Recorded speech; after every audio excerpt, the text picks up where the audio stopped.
The grid just went dark. Not a flicker. Everything on the block, gone. Your phone says 4% battery. The scanner says power isn't coming back tonight. Maybe not this week. You reach for the bag. 48 pounds of everything you thought you needed. You try to lift it while holding a flashlight, and you drop both. 48 pounds of planned obsolescence on your floor. There's a better architecture. Navy SEALs have been using it for decades, and it costs $150. Every prepper you know has a bug-out bag. It's hanging by the door, or shoved under a bed, or sitting in the garage with an Amazon shipping label still on the zipper pull. You know what it weighs. You've watched the unboxing videos. You've read the listicles. You've made the purchase and felt the relief. That's the problem. The relief. Because the bag wasn't designed to get you through a collapse. It was designed to make you feel like you're ready for one. Those are not the same thing, and the difference between them will matter on the worst day of your life. Let's talk about why. The average fully packed bug-out bag, assembled according to the standard 72-hour checklist you'll find on any preparedness site, weighs between 35 and 52 pounds. That number didn't come from a field test. It came from someone sitting at a desk adding up gear weights in a spreadsheet and calling it a loadout. On the ground, that number means something very different. A healthy adult in reasonable shape can sustain a 3-mile-per-hour pace over mixed terrain with 20 pounds or less before their body starts breaking down mechanically. Knee stress climbs non-linearly above that threshold. Pace drops. Decision quality drops. Injury risk spikes. At 50 pounds, you are not moving fast. You are surviving the bag before you've survived anything else. Military load carriage research from the U.S. Army Research Institute of Environmental Medicine puts the functional ceiling at roughly 1/3 of body weight for short bursts and recommends 20 to 25 pounds for sustained multi-day movement. That's not tactical minimalism. That's physics. Your body operates under load constraints like any other mechanical system. The bag your favorite channel reviewed doesn't care about those constraints. It was packed to look complete on camera, not to move efficiently on your back. But the weight is actually the smaller problem. The bigger one is architecture. A bug-out bag is a single point of failure. Every capability you own is concentrated in one container. House fire takes the garage.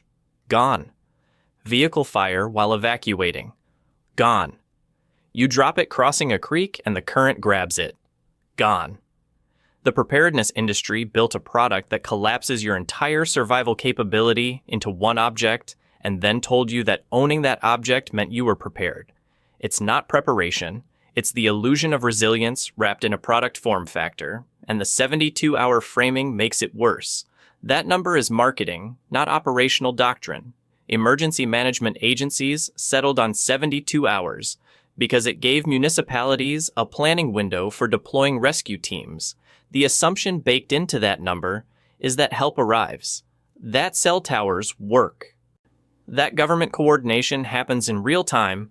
In a localized disaster, sure, sometimes that holds. In a grid down event, a regional infrastructure failure, or a cascading systems collapse, it doesn't hold at all.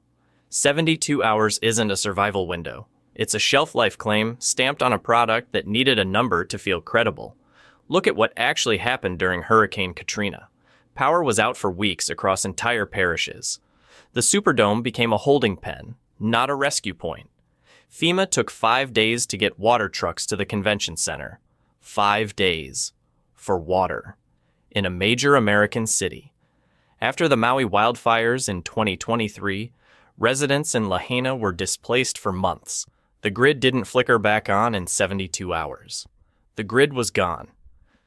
The 72-hour window is a planning fiction built for the best-case version of the worst case.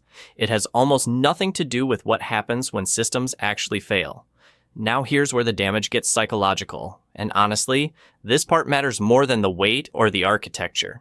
When you buy a complete system, your mind treats the problem as solved. The bag is packed, the checklist is done. Anxiety goes down. That drop in anxiety is the actual product, not the gear inside. The gear is secondary to the psychological closure the purchase delivers. The preparedness industry understands this perfectly. That's why pre-packed bags exist at all. A pre-packed bag isn't a survival system. It's a finished object.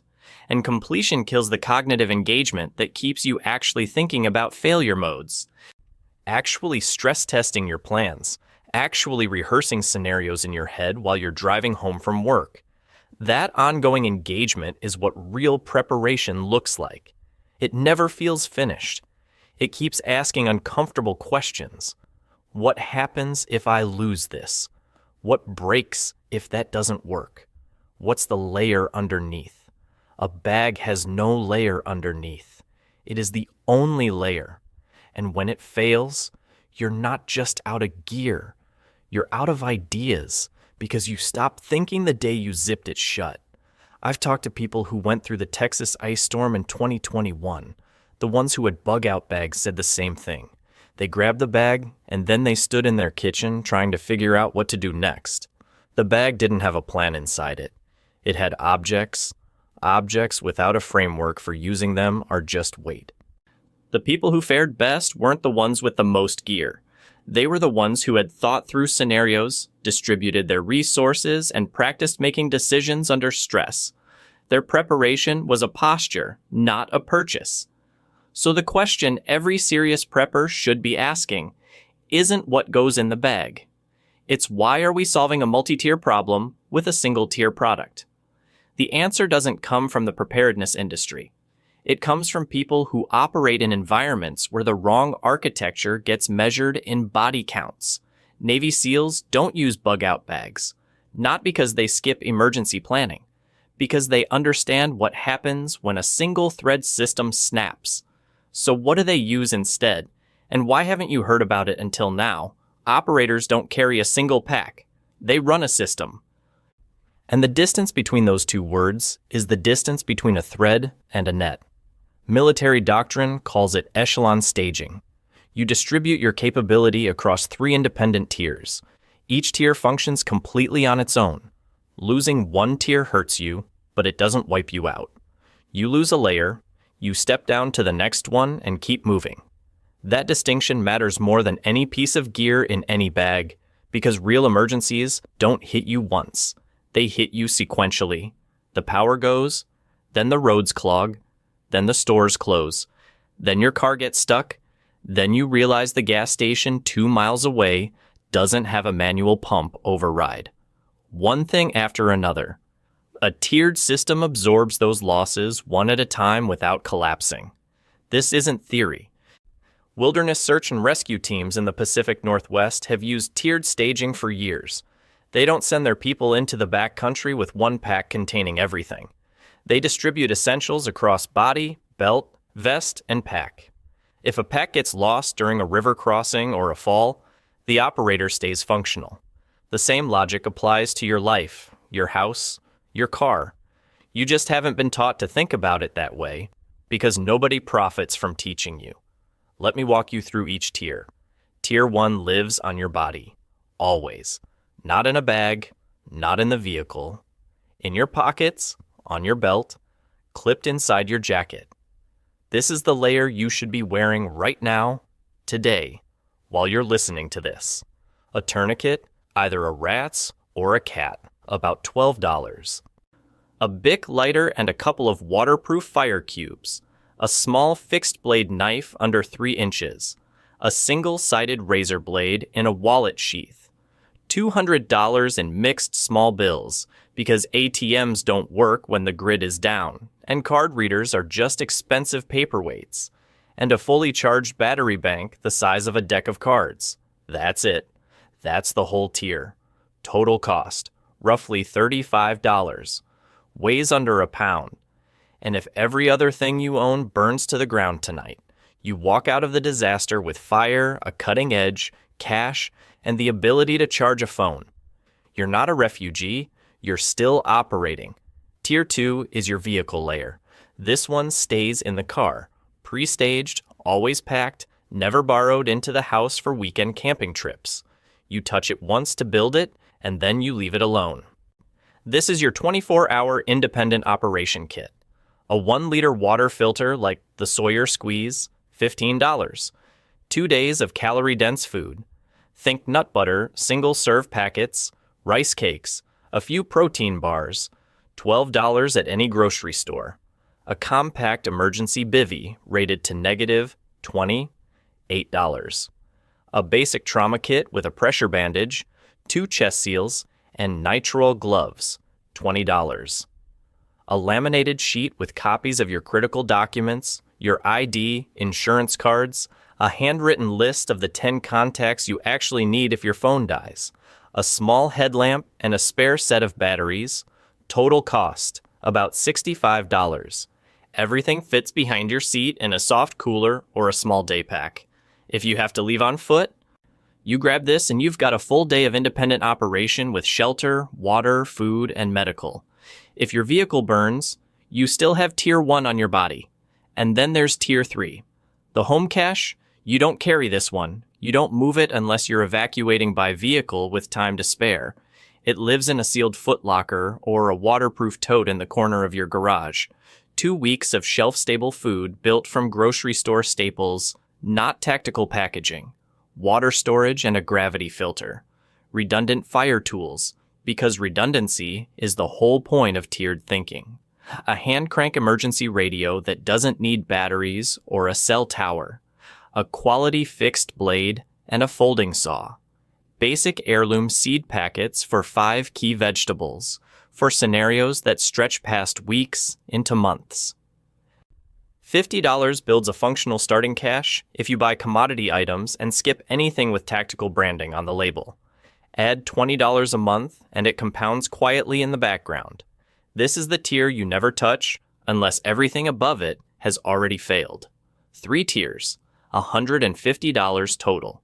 A pre-packed bag at that same price gives you 1 layer, 1 failure mode, and a marketing promise. The system gives you 3 independent layers and no single event that can strip you to nothing. Think of it this way. A bag is a thread. Pull one end and the whole thing unravels. A system is a net. Cut a strand, the net holds. Cut 2 strands, it still holds.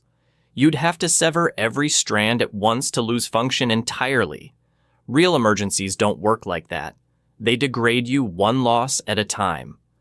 Your house floods, but your car is fine. Your car gets stuck, but you're wearing your EDC. Your EDC is all you have. But you can still make fire, stop bleeding, and charge a phone. Each tier catches you when the one above it fails. That's not a product. That's an engineering principle. So if this architecture is proven, if the military has used it for decades, if search and rescue teams run it in the field right now today, why isn't it the standard recommendation on every survival channel on the internet? Because there's no product in it. A channel recommends a specific bag. They link it in the description. Every purchase through that link generates a commission. A $200 bag at an 8% affiliate rate across 100,000 views and a 2% conversion means roughly $32,000 from a single video. The channel doesn't need the bag to be good. It needs the bag to be purchasable. A tiered system recommendation generates nothing. You're telling someone to buy a $12 tourniquet from a medical supply company, a $15 water filter from a hardware store, and $60 of food from a grocery run. Nobody in that chain is paying the creator. The recommendation is economically worthless to the content ecosystem even when it's exactly what the viewer needs. So the bag review gets made 10,000 times. The system architecture video doesn't get made once. That's not a conspiracy. It's just economics. The architecture exists in military manuals. It's documented, field-tested, and proven across decades of real operations.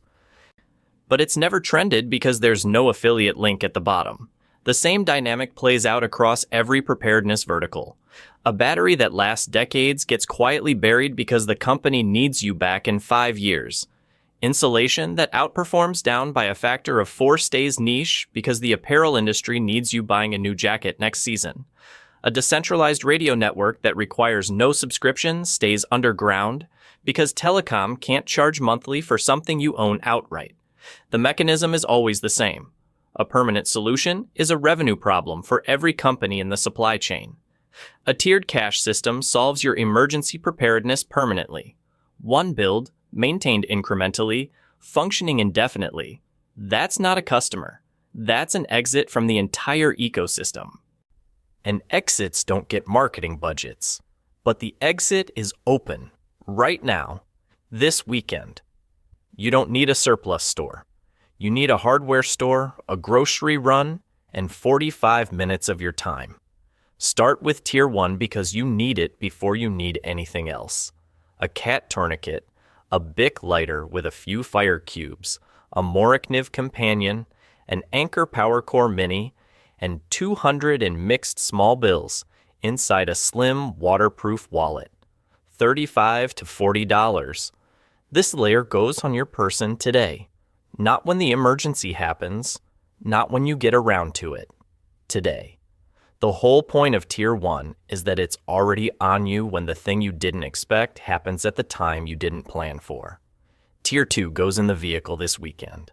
The Sawyer Squeeze, 2 days of grocery store calories, an emergency bivvy, a basic trauma kit, laminated documents, and a headlamp. $65. Pack it in a soft cooler behind the seat. It does not come inside the house. It does not get rated for the camping trip. The moment you borrow from this tier, you've introduced a gap. Gaps are how tiered systems fail. Tier 3 is a waterproof tote in your garage. Rice, lentils, oats, canned protein, a gravity filter, a hand crank radio, a fixed blade, and seed packets. $50 to start. Add $20 a month. Don't overthink it. Don't wait until you can build the whole thing at once. That's the same completion-seeking instinct the bag industry exploits. Build incrementally. Each month, the tote gets a little heavier and your position gets a little stronger. $150 across 3 layers, 3 independent failure modes that don't cascade into each other. No single event that leaves you standing in the dark holding nothing. A bag makes you a person who runs. A system makes you a person who operates. One architecture assumes you're escaping a problem. The other assumes you're going to outlast it. It doesn't ask you to be faster than the disaster. It asks you to still be standing, still be functional, still be thinking clearly after the disaster has taken everything it's going to take. So what's on your body right now? Not what you're planning to buy next week. Not what's sitting in the Amazon cart. What's actually in your pockets today? Drop it in the comments. And if the answer's nothing, that's fine. That's where everyone starts. The difference is that now you know what to build, and you know why nobody told you sooner. The more people who understand this architecture, the harder all of us become to strand.